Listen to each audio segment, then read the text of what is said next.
Hello and welcome all of you in my channel shine your light. आज मैं आपके सामने हूँ एक अनटोल्ड स्टोरी लेकर, जो है बुद्धा की वाइफ से रिलेटेड। बुद्धा के बारे में तो हम सब बात करते हैं, पूरी दुनिया जानती है, हम जानते हैं, लेकिन बुद्धा की वाइफ उनके बारे में कोई नहीं जानता। कि जब बुद्धा अपने स्पिरिचुअल अवेकनिंग के रास्ते पर निकल पड़े थे, तब पीछे जो उनकी फैमिली थी, उनकी पत्नी थी, उनका बच्चा था, उनका क्या हुआ। और ये स्टोरी हमें बताती है कि each and every person has their own path, has their own soul growth and soul level. कोई भी गलत नहीं होता, सब अपनी जगह सही होते हैं, क्योंकि हमें नहीं पता हमारी डेस्टिनी क्या है और हम स्पिरिचुअली हमारी लाइफ में क्या लेकर आए हैं। ऐसी ही एक कहानी है, the untold story of Buddha's wife. ये स्टोरी और ये बुक थोड़ा मेरे करीब है, क्योंकि इन चीज़ों से, इस सिचुएशन से जो हम सीखते हैं वो हम सभी को जानना चाहिए। और ऐसा क्या है जो हम बुद्धा की पत्नी यशोधरा से सीख सकते हैं, उनकी लाइफ से सीख सकते हैं। तो चलिए कहानी शुरू करते हैं। हमेशा की तरह यशोधरा अपने पति सिद्धार्थ के साथ सोई हुई थी, और सुबह क्योंकि सिद्धार्थ पहले उठ जाते थे हमेशा यशोधरा से, और लेकिन जब भी वो उठते थे तो थोड़ा सा उन्हें जगा कर उठते थे, ये बताने के लिए कि वो जा रहे हैं। वो हमेशा उनकी परमिशन लेकर जाते थे। और उस दिन जब यशोधरा सुबह उठी तो सिद्धार्थ वहाँ नहीं थे। यशोधरा बिल्कुल अकेली और उनका छोटा सा बच्चा उनके पास सोया हुआ था। बहुत सारे सवाल यशोधरा के दिमाग में उठने लगे, क्योंकि आज कुछ अलग था। ये दिन हमेशा जैसा नहीं था, कुछ तो अलग था। और न जाने क्यों एक अनजान सा डर यशोधरा को सताने लगा। उसके दिमाग में वो पुरानी चीजें एक एक करके तस्वीरों की तरह सामने आने लगी। कौन सी? जो भी सिद्धार्थ की लाइफ में एक्सपीरियंसेस हुए, जब सिद्धार्थ नगर भ्रमण पर निकले थे और उन्हें संसार के दुख नजर आए, बुढ़ापा, गरीबी, बीमारी, कि सभी लोग कितने दुखी हैं, इस संसार में कितना दुख है। उस समय सिद्धार्थ ने जिद की थी कि उन्हें भिक्षु बनना है। उन्हें एक भिक्षु वहाँ पे नजर आए थे, वो खुश थे, उनके चेहरे पर शांति थी, उन्हें उस भिक्षु के साथ जाना है। लेकिन उस समय उन्हें उनके पिता ने परमिशन नहीं दी थी। ये बात अचानक से यशोधरा को याद आने लगी कि कहीं ऐसा तो नहीं कि वो चले गए हों। फिर एक पल को और कुछ छोटी छोटी बातें, सिद्धार्थ की वो हंस वाली घटना, जिसमें उन्होंने अपने भाई द्वारा घायल हंस को बहुत प्यार से संभाला था, उसकी मरहम पट्टी करी थी और उसे बचाया था। और उस समय उन्होंने कहा था कि मारने वाले से बचाने वाला बड़ा होता है। वहां भी सिद्धार्थ में करुणा नजर आ रही थी हर एक जीव के लिए। यशोधरा को फिर वो बातें याद आने लगी।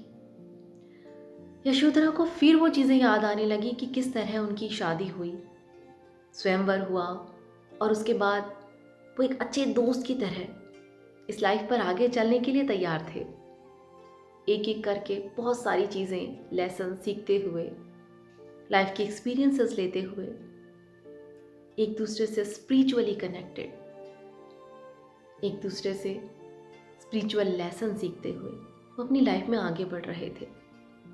यशोधरा सोचने लगी कि किस तरह हम एक साथ लाइब्रेरी में जाते थे पुराने ग्रंथ और वेद पढ़ने के लिए, क्योंकि हम दोनों ही जानना चाहते थे अध्यात्म के बारे में, कि जिंदगी सिर्फ यही नहीं, इससे आगे बहुत कुछ है।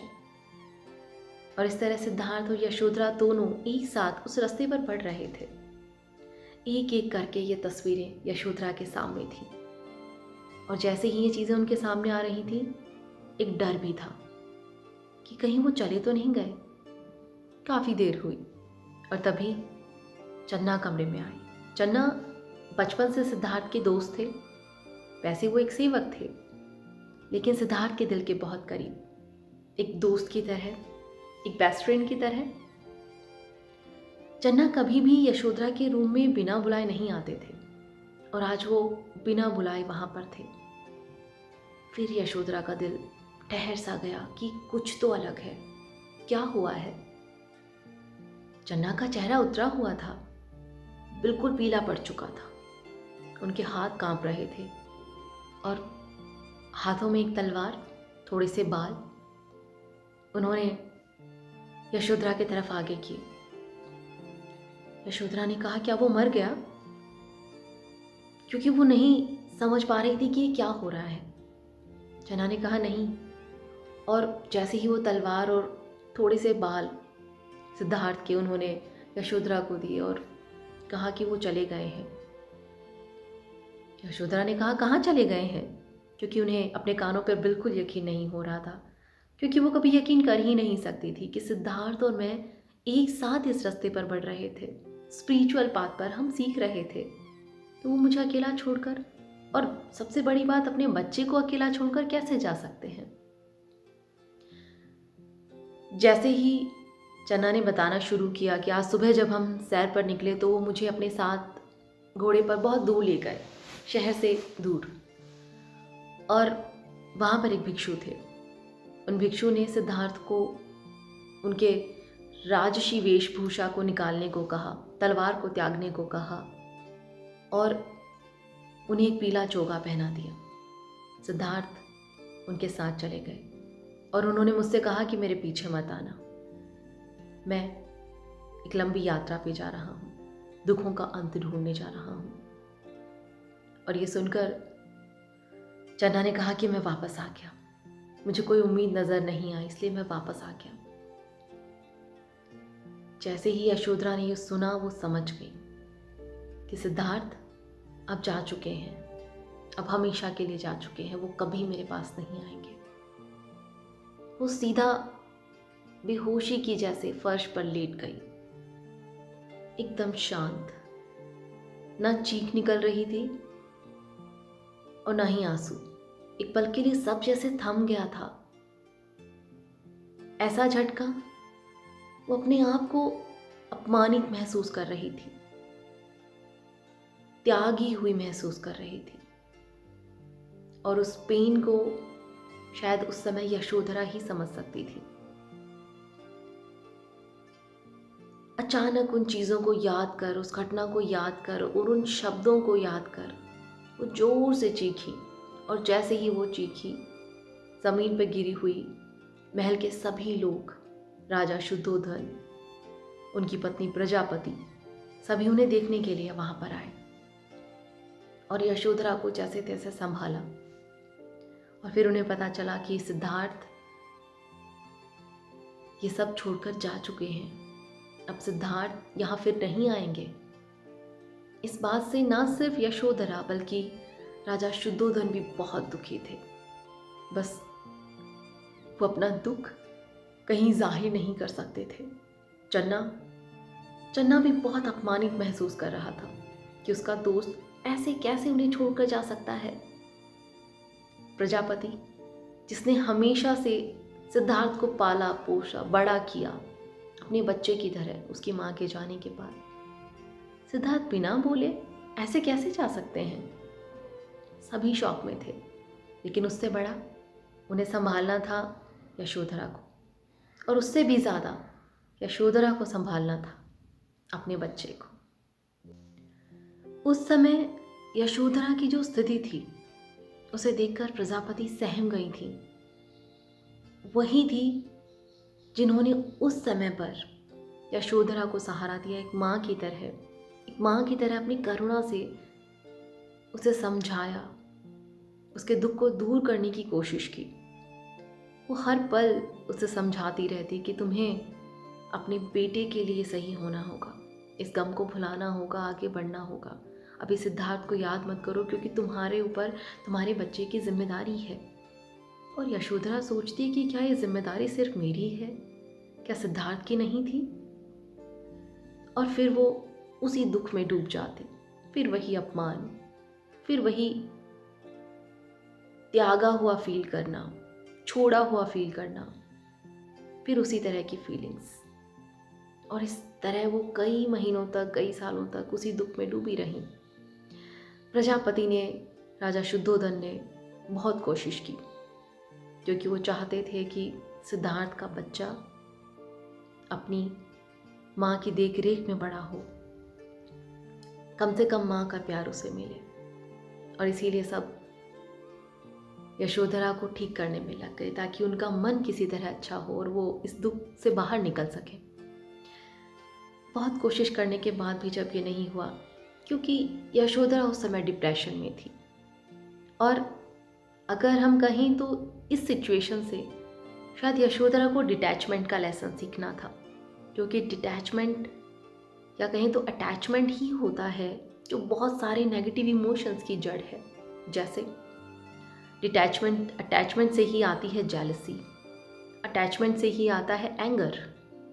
उस समय यशोधरा के अंदर वो एंगर भी था कि वो ऐसा कैसे कर सकते हैं। हमने साथ में आगे बढ़ने का सोचा था, हम जीवन साथी थे, फिर वो ऐसा कैसे कर सकते हैं।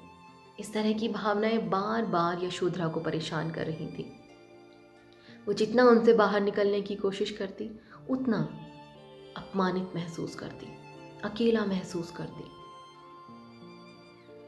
उस समय प्रजापति ने एक बहुत ही सूझबूझ का परिचय दिया, और वो चीज़ बताती है कि खुद प्रजापति कितनी आध्यात्मिक स्तर पे उन्नत थी, वो कितनी आध्यात्मिक थी, उनमें कितनी समझ थी। उन्होंने महल की सभी दासियों को, महिलाओं को इकट्ठा किया और उन्हें कहा कि जाओ और जहाँ यशोधरा बैठी है उसके चारों तरफ घेरा बनाकर बैठ जाओ।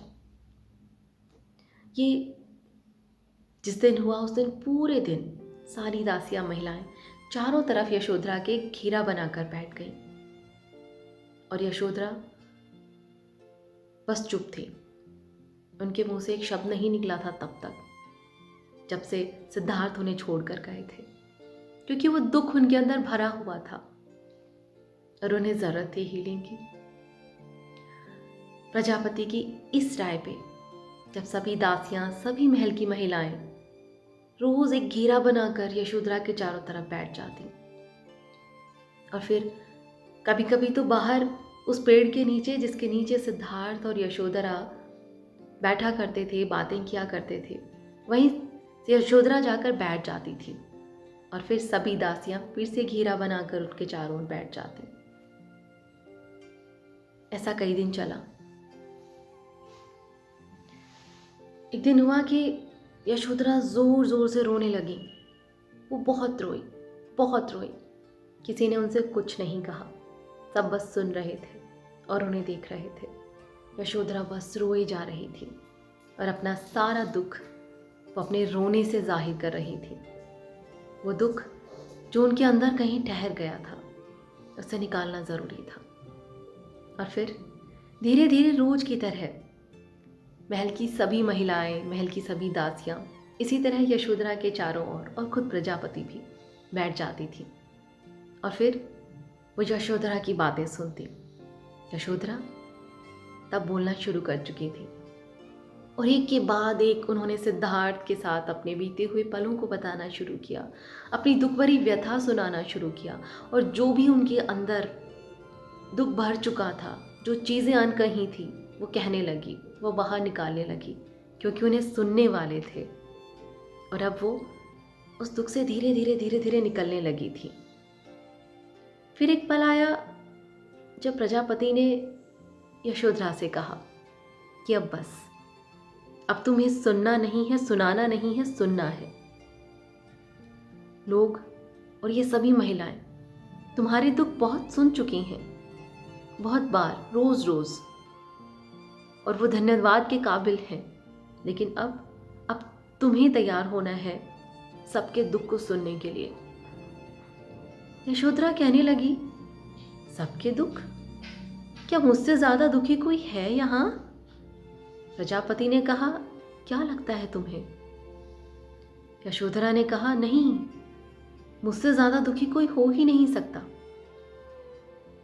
मेरे पति मेरे छोटे से बच्चे के साथ मुझे छोड़कर चले गए। इससे ज़्यादा अपमानित बात किसके लिए हो सकती है? मैं जीवन भर के लिए अपमानित हो गई। ये क्रोध मेरे अंदर है। इस अपमान की पूर्ति कभी नहीं हो सकती, इस दुख की पूर्ति कभी नहीं हो सकती। तो इससे ज़्यादा बुरा क्या हो सकता है किसी के साथ? तब प्रजापति ने उनसे कहा, एक बार तुम शुरू करो लोगों के दुख सुनना, और तब हमें समझ आएगा कि हमारा दुख कितना छोटा है। और वो समय होता है जब यशोधरा को ये रियलाइज़ होता है कि अब मुझे आगे क्या करना है। और फिर हमेशा की तरह इसी तरह महिलाएं और दासियां यशोधरा के चारों तरफ घेरा बनाकर बैठती हैं। लेकिन अब यशोधरा बोलती नहीं है, यशोधरा अब सुनती हैं। एक के बाद एक महिलाएं और दासियां अपना दुख उन्हें बताना शुरू करती हैं, अपनी बातें शेयर करना शुरू करती हैं। क्योंकि हम सभी के पास बहुत सारी ऐसी चीज़ें होती हैं जो हमारे अंदर दबी होती हैं, और जिसका रीज़न होता है डिप्रेशन। क्यों? क्योंकि हमें सुनाने के लिए, अपनी बातें शेयर करने के लिए कोई भी भरोसेमंद इंसान नहीं मिलता। और यही सबके साथ होता है। ये बात रियलाइज़ हुई यशोधरा को, और जब उन्होंने लोगों के दुख सुनने शुरू किए तब उन्हें पता लगा और महसूस किया कि मेरा दुख कितना छोटा है। लोगों के इतने बड़े बड़े दुख हैं, इतनी बड़ी बड़ी समस्याएं हैं। मेरी समस्या ये तो कुछ भी नहीं, मेरे पास तो फिर भी सब कुछ है। और इस तरह एक नई जर्नी की शुरुआत होती है, यशोधरा के जीवन की एक नई जर्नी। यहाँ एक और लेसन यशोधरा की लाइफ से हमें समझ आता है और हम सीख सकते हैं कि जब तक हम दूसरों के दुख को नहीं जानते हैं, हमें लगता है कि जो मेरे साथ हो रहा है उससे बुरा कुछ हो नहीं सकता, या जो मेरे साथ हुआ उससे बुरा कुछ हो नहीं सकता। लोगों के दुखों को सुनने की कोशिश करो, उन्हें जानने की कोशिश करो, तब लगेगा कि हम तो दुनिया में सबसे सुखी इंसान हैं, हमसे सुखी तो कोई हो ही नहीं सकता। और इस तरह जब दूसरों के कंपैरिजन में अपना दुख छोटा लगता है तो हम दुखी होना छोड़ देते हैं। ये एक बेस्ट लेसन है जो हम यशोधरा की लाइफ से सीख सकते हैं। और इस तरह एक तरफ जहाँ बुद्ध अपनी स्पिरिचुअल मार्ग पर निकले थे, दुखों का अंत ढूंढने के लिए, लोगों के दुखों का अंत ढूंढने के लिए, तो यशोधरा क्या कर रही थी? वो भी पैरेलल बुद्धा के उसी पाथ पर चल रही थी। बस उसमें थोड़ा सा फर्क था कि यशोधरा ये लोगों के बीच रहकर, महल में रहकर कर रही थी, और बुद्ध ये अपने अंदर झांक कर रहे थे। लेकिन पाथ और अल्टीमेट एम, गोल सेम था। दोनों के आध्यात्मिक रास्ते अलग थे, लेकिन रास्ता, मंजिल एक थी। धीरे धीरे जो ये सभा थी, क्योंकि जब इस तरह की का दायरा हम बनाते हैं, उस समय जो यशोधरा और दासियों ने वो दायरा बनाया, इस तरह का दायरा जब हम बनाते हैं, एक दूसरे की दुख शेयर करते हैं, तो हीलिंग होती है। हीलिंग होती है तो दुख रिलीज़ होते हैं, पेन रिलीज़ होता है, और ऑटोमेटिकली एक लव का एनर्जी, एक डिवाइन एनर्जी हम सबके अंदर फ्लो करने लगता है। और इसी तरह वो प्योर एनर्जी उस समय उस दायरे में फ्लो करने लगा था। यशोधरा के उस दायरे में एक आध्यात्मिक ऊर्जा, एक प्योर आध्यात्मिक ऊर्जा सभी महसूस कर रहे थे। जो भी इस दायरे में थे, सभी एक रिलीफ महसूस कर रहे थे, रो रहे थे और अपने दुखों को बाहर निकाल रहे थे, एक दूसरे के साथ शेयर कर रहे थे। क्योंकि अब ना सिर्फ यशोधरा के साथ, वो सभी आपस में अपने दुख बांटने लगी थी। और धीरे धीरे एक अच्छा माहौल महल में फैल गया, एक आध्यात्मिकता का माहौल महल में फैल गया। एक बार जैसे ही ये सिचुएशन आगे बढ़ती रही, एक बहुत अच्छा सा माहौल उन सब में आपस में हो गया था। और एक दिन अचानक से एक दासी नायला, उसका बेटा ख़त्म हो गया। सभी औरतें एक साथ उसके पास पहुंची जब उसका दाह संस्कार हो रहा था, और वो नायला के चारों ओर बैठ गई। उस पूरी सिचुएशन के, उस पूरी घटना के बाद, क्योंकि नायला बहुत दुखी थी, बहुत दुख में थी, सभी जो महिलाएं थी, वुमेन थी, वो एक घेरा बनाकर, एक दायरा बनाकर नायला के चारों तरफ बैठ गई। और उस समय उस घेरे में नायला के पति और चन्ना वो भी आकर शामिल हो गए।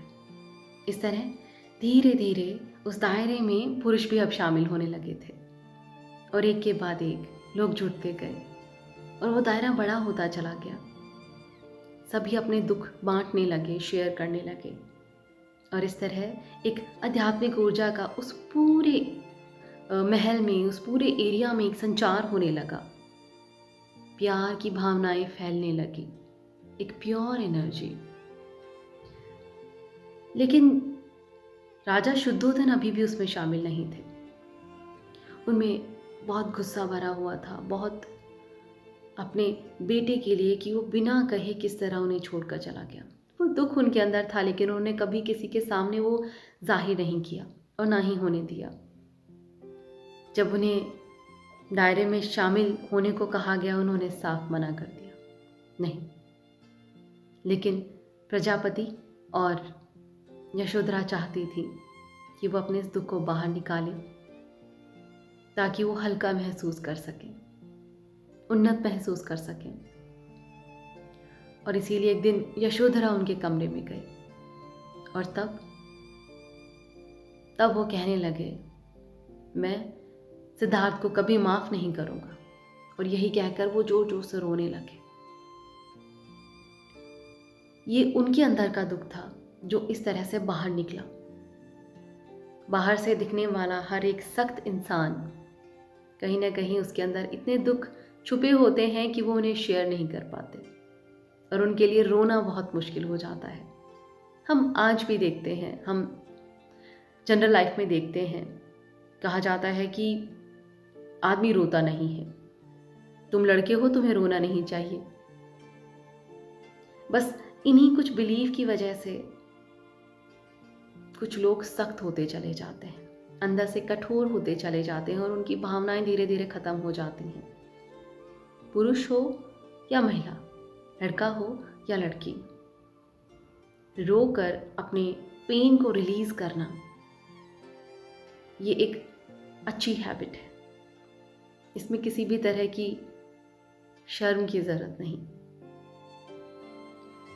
इस तरह एक एक करके सभी उस आध्यात्मिक स्तर पर उन्नति कर रहे थे।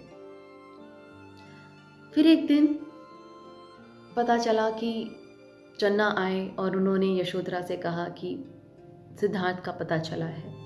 कहते हैं उन्हें ज्ञान की प्राप्ति हुई है, बोध गया में उन्हें ज्ञान की प्राप्ति हुई है और वो बहुत जल्द इधर आएंगे, तब हम उन्हें उनका महल में स्वागत करेंगे। लेकिन उन्होंने पाया कि कुछ भी हो, हमारे अंदर फिर भी सिद्धार्थ के लिए वो अनफॉरगिवनेस नहीं है, फॉरगिवनेस नहीं है। हम अभी भी सिद्धार्थ को माफ क्यों नहीं कर पा रहे हैं? भले ही उन्हें कितना ही ज्ञान मिल गया हो, लेकिन जो उन्होंने हमारे साथ किया उसका क्या जवाब है?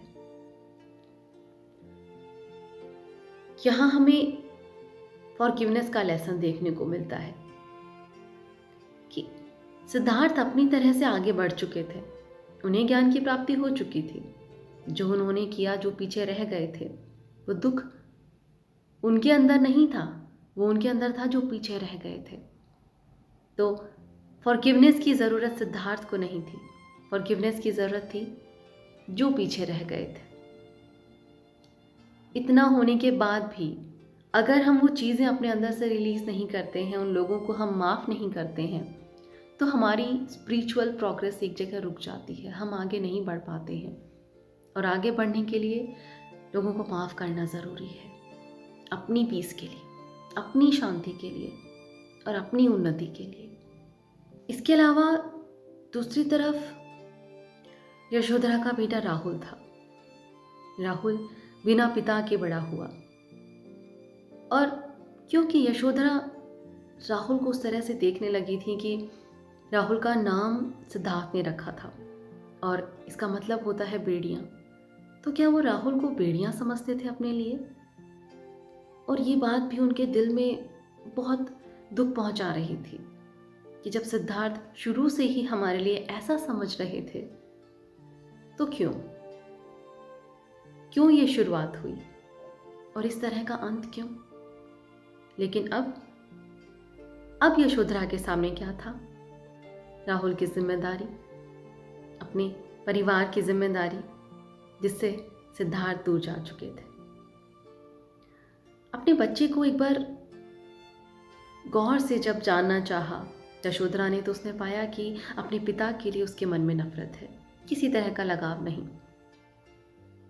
बहुत अच्छे से, बहुत प्यार से उन्होंने राहुल को समझाया और सिखाया और सिद्धार्थ के लिए राहुल के मन में एक आदर क्रिएट किया, डेवलप किया अपनी शिक्षाओं से। और अब राहुल के अंदर अपने पिता के लिए किसी भी तरह का क्रोध नहीं, बल्कि सम्मान था। इसी बीच चन्ना बुद्ध के संग में शामिल हो चुके थे और वहाँ से शिक्षा लेकर जब वो वापस आए और उन्होंने प्रजापति और यशोधरा को बताया कि मैं बुद्धा से ज्ञान लेकर आया हूँ। उन्होंने पूछा तुमने क्या सीखा? तब वो कहते हैं कि मैंने आनापानसति सीखा, आनापानसति ध्यान सीखा। बुद्धा ने मुझे सिखाया कि किस तरह अपनी सांसों पर ध्यान लगाकर हम हमारी कॉन्शियसनेस को इंक्रीज़ कर सकते हैं, हम अपने आप से कनेक्ट हो सकते हैं। बस आती जाती सांसों पर ध्यान देना है और आप इस मार्ग पर, स्पिरिचुअल मार्ग पर आगे बढ़ते चले जाते हैं। और उनसे सीखकर धीरे धीरे प्रजापति और यशोधरा भी आनापानसति करने लगी थी, वो ध्यान करने लगी थी, मेडिटेशन करने लगी थी। इन दोनों जिम्मेदारियों को इस तरह यशोधरा बैलेंस करने लगी थी। इसी बीच शुद्धोधन चाहते थे कि राहुल एक योद्धा बने और उन्हें बाहर पढ़ने के लिए भेजा जाए। लेकिन इस समय में, इस पीरियड में यशोधरा विरोध करना सीख गई थी। वो अपने डिसीजंस लेना सीख गई थी। एक लीडरशिप क्वालिटी उनके अंदर क्रिएट हो चुकी थी और उस चीज़ का उन्होंने विरोध किया और उन्होंने कहा कि अभी राहुल खुद डिसाइड करेगा कि उसे किस मार्ग पर जाना है, क्योंकि आध्यात्मिकता का मार्ग इसके लिए मैंने चुना है। लेकिन मैं चाहती हूँ कि अगर वो इस रास्ते पर जाता है तो अपनी मर्जी से जाए।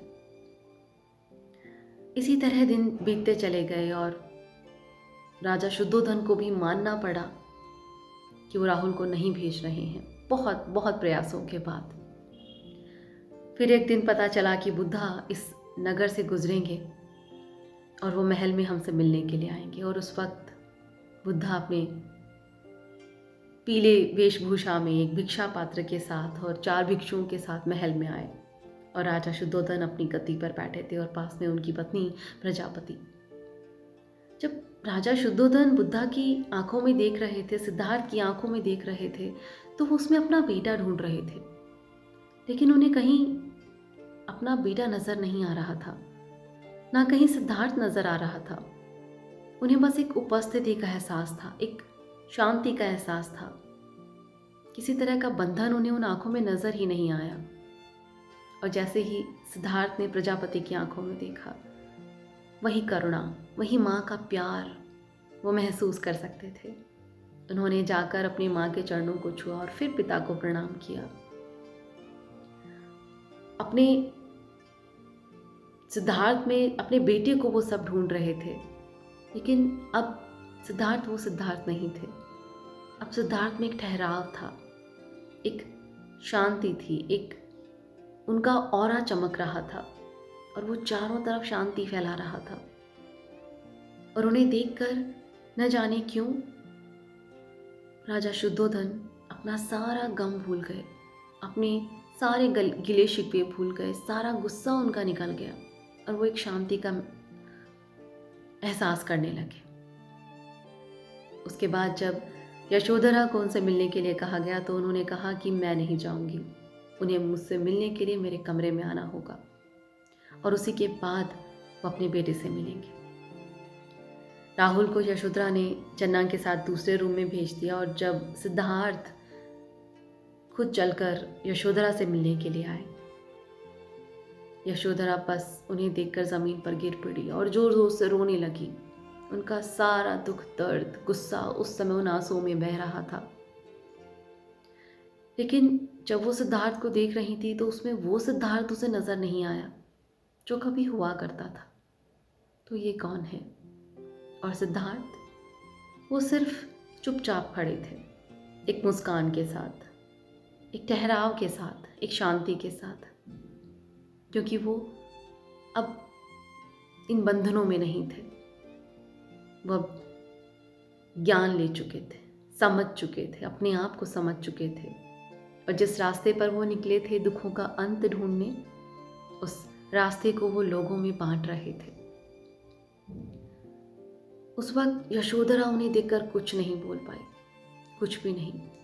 यशोधरा सिद्धार्थ से कहती हैं कि मैं आपसे उसी पेड़ के नीचे मिलना चाहती हूँ, देवदार के पेड़ों के नीचे मिलना चाहती हूँ। और सिद्धार्थ मुस्कुराते हुए मान जाते हैं, कहते हैं ठीक है, कल वहीं आओ, हम आपको वहीं मिलेंगे। और फिर जब दूसरे दिन यशोधरा वहाँ पहुँचती हैं तो सिद्धार्थ ध्यान में होते हैं। यशोधरा बस उन्हें देखती रहती हैं, आंखें बंद किए हुए। जैसे ही सिद्धार्थ आंखें खोलते हैं, सिद्धार्थ के सामने यशोधरा बोलना शुरू करती हैं। इन 7 सालों में जब आप अपने आध्यात्मिक रास्ते पर थे, अपने स्पिरिचुअल पाथ पर थे, लोगों के दुख दूर करने के लिए आप उसका रास्ता ढूंढने गए थे, तो मैं भी यहाँ अपने स्पिरिचुअल पाथ पर थी। मैं यहाँ लोगों के बीच रहकर लोगों के दुख बांट रही थी, लोगों के दुख दूर कर रही थी। ये सारी बातें यशोधरा सिद्धार्थ को बताती है। सिद्धार्थ मुस्कुराते हुए कहते हैं, spiritual friendship is the whole of holy life. फिर यशोधरा बहुत उम्मीद करके सिद्धार्थ से पूछती हैं, तो हमारे रास्ते जब एक ही हैं, आप भी वही कर रहे हैं, मैं भी वही कर रही हूँ, तो क्या हम एक साथ रहकर फिर से लोगों को हमारे इस एक ही रास्ते के बारे में बता सकते हैं? तो सिद्धार्थ कुछ सोचकर और कहते हैं कि तुम्हारा रास्ता बिल्कुल सही है और हम सबका रास्ता एक ही है, बस दरवाजे अनेक हैं। तुम जिस रास्ते पर चल रही हो, मन से, समझ से चलती रहो, और ये रास्ता कहाँ जाता है ये आने वाला वक्त ही बताएगा। ऐसा कहकर वो ध्यान में चले जाते हैं और उसी वक्त यशोधरा भी ध्यान में चली जाती हैं। और जब थोड़ी देर बाद आंखें खोलती हैं तो सिद्धार्थ वहाँ नहीं होते। इसी घटना के बाद राहुल, वो भी आध्यात्मिक मार्ग चुनते हैं, अपने पिता के संघ में जाना स्वीकार करते हैं और बहुत छोटी उम्र में वो बुद्धा के संघ में शामिल हो जाते हैं। फिर राजा शुद्धोधन के राज्य में युद्ध हो जाता है, बाहरी राज्य युद्ध कर देते हैं और उस समय सभी पुरुष और राजा युद्ध पर चले जाते हैं, पीछे महिलाएं और बच्चे रह जाते हैं। और ये वो समय था जब पूरे राज्य में भुखमरी, गरीबी फैल जाती है। और तब रानी प्रजापति और यशोधरा तय करते हैं कि वो प्रजा के बीच में जाएंगे, उनके दुखों को सुनेंगे और उन दुखों से निकलने का रास्ता निकालेंगे। और फिर वो प्रजा के बीच में रहना शुरू कर देते हैं।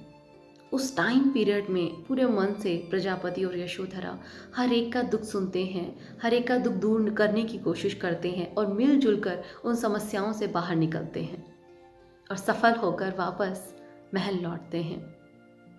इस घटना के बाद जब सब कुछ ठीक हो जाता है, तब एक दिन सभी महिलाएं और प्रजापति चाहते हैं कि वो बुद्धा के संघ में शामिल हो जाएं और वो ये बुलावा भेजते हैं कि क्या हम शामिल हो सकते हैं। और उस समय बुद्धा कुछ सोचकर महिलाओं की सुरक्षा को ध्यान में रखते हुए कह देते हैं कि महिलाएं शामिल नहीं हो सकती।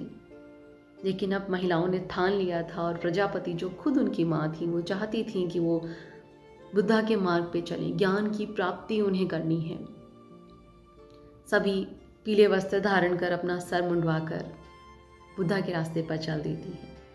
और उस समय जब यशोधरा सोचती हैं कि अब मैं यहाँ क्या करूँगी, ना मेरा बेटा यहाँ है ना सिद्धार्थ यहाँ है, इसी बहाने संग में रहकर मैं उन्हें दूर से देख तो सकती हूँ। ये सोचकर वो भी चल देती हैं। सभी एक साथ शामिल होकर सिद्धार्थ के संग में पहुँच जाती हैं और तब सिद्धार्थ या बुद्ध कहते हैं कि इनके लिए अलग संघ की व्यवस्था की जाएगी और नियम बनाए जाएंगे और उन कठोर नियमों को आपको पालन करना पड़ेगा, तभी आप बुद्ध के मार्ग पे चल सकते हैं। सभी महिलाएं इसमें तैयार हो जाती हैं और सभी बुद्ध की शिक्षाओं को लेती हैं, धारण करती हैं, ध्यान करती हैं, मेडिटेशन करती हैं और अपने स्पिरिचुअल पाथ पर आगे बढ़ती हैं। लेकिन कहते हैं कि इसी में रानी प्रजापति वो हुई जिन्हें सबसे पहले महिलाओं में बुद्धा के थ्रू ज्ञान की प्राप्ति हुई, उन्हें कैवल्य की प्राप्ति हुई। और जब अंतिम समय आता है, जब मृत्युशैया पर प्रजापति होती हैं, तो वो यशोधरा से कहती हैं कि माना कि सिद्धार्थ का रास्ता सही है ज्ञान की प्राप्ति के लिए, बिल्कुल, लेकिन अभी कुछ कमी है। मुझे अब भी हमारा रास्ता अच्छा लगता है, मुझे उससे लगाव महसूस होता है और मैं चाहती हूँ कि तुम इस संघ में सभी को हमारे उस रास्ते के बारे में बताओ कि किस तरह हम लोगों के दुख सुनकर बांट सकते हैं एक दूसरे के साथ। मुझे अब भी वो पल याद आते हैं, मुझे अब भी उस रास्ते से एक लगाव है क्योंकि उसमें प्यार है। और उस समय प्रजापति चली जाती हैं जीवन से और यशोधरा पूरे मन से अपने रास्ते के बारे में महिलाओं में और संघ में प्रचार प्रसार करती हैं। और फिर क्योंकि राजा शुद्धोधन अपनी पत्नी के जाने से बहुत गम में होते हैं, दुख में होते हैं, तो वहाँ यशोधरा अपनी जिम्मेदारी फिर से निभाती हैं और फिर महल में जाकर उनकी सेवा करती हैं, उनका सहारा बनती हैं, लेकिन इस शर्त के साथ कि वो पेड़ों के नीचे, देवदार के पेड़ के नीचे रहेंगी, महल में नहीं। वो वहीं रहती हैं, राजा शुद्धोधन के लिए सब कुछ करते हुए अपनी जिम्मेदारियां निभाती हैं और साथ साथ स्पिरिचुअल मार्ग पर चलती हैं, इस रास्ते पर चलती हैं। कहते हैं कि अपने अंतिम समय में यशोधरा का ध्यान चन्ना के, जो पीढ़ी दर पीढ़ी चन्ना के पोते पोती थे, उन्होंने उनका ध्यान रखा उनके अंतिम समय में, और उस समय तक भी वो रेगुलर, वो लगातार अपना वही रास्ता अपनाए हुए चलती रहीं, लोगों की मदद करती रहीं। और जाते जाते उन्होंने एक बात कही थी कि मुझे पता है ये रास्ता सही है और इसकी नींव आज पड़ चुकी है, इसके बीज आज पड़ चुके हैं, लेकिन आने वाले समय में ये वृक्ष बनेगा और ये रास्ता लोगों की मदद करेगा। ये थी बुद्धा की वाइफ यशोधरा की कहानी। Amazing journey, amazing spiritual journey. दोनों के रास्ते अलग थे लेकिन मंजिल सेम थी। और अगर हम देखें तो जो यशोधरा ने उस समय पर कहा था, वो रास्ता आज हमें हमारे चारों तरफ नजर आता है। आज सभी को किसी ऐसे इंसान की ज़रूरत होती है जिसके सामने वो अपना दुख शेयर कर सकें, अपना पेन रिलीज कर सकें, और तभी डिप्रेशन दूर हो सकता है। आज उस रास्ते की ज़रूरत है और हमें ये समझने की ज़रूरत है। इस तरह यशोधरा की लाइफ से हम क्या लेसन सीख सकते हैं? यशोधरा की लाइफ से सबसे पहला लेसन डिटैचमेंट का। क्यों? क्योंकि जो अटैचमेंट है वो बहुत सारे नेगेटिव इमोशंस की जड़ है। अटैचमेंट से जेलसी आती है, अटैचमेंट से एंगर आता है, और अटैचमेंट से बहुत सारे नेगेटिव इमोशंस आते हैं। सिर्फ अटैचमेंट अकेला एक साथ अकेले नहीं आता है, ये एक साथ कई सारे इमोशंस को लेकर आता है, तो इसे रिलीज़ करना बहुत ज़रूरी है। दूसरा, फॉरगिवनेस, जो मैंने पहले भी बताया कि फॉरगिव करके हम सामने वाले के लिए कुछ नहीं करते हैं, जबकि हम अपने पीस के लिए वो करते हैं। हम अपनी शांति के लिए, अपनी उन्नति के लिए लोगों को माफ़ करते हैं। फॉरगिवनेस से बड़ा गिफ्ट हम अपने आप को दे ही नहीं सकते। तीसरा लेसन जो हम यशोधरा की लाइफ से सीखते हैं कि जब हम दूसरों के दुख सुनते हैं तो उससे अपना दुख बहुत छोटा लगने लगता है और फिर वो अपने आप रिलीज होने लगता है। और लोगों की मदद करने का भी एक बहुत अच्छा तरीका है कि उनके दिल की बात सुन लो, उनके दुख सुन लो। इसके अलावा यशोधरा की लाइफ से जो लेसन्स हैं वो हम अपनी लाइफ में अप्लाई कर सकते हैं और ये एक स्पिरिचुअल प्रोग्रेस में हमारी मदद कर सकते हैं। आज के लिए बस इतना ही। Thank you.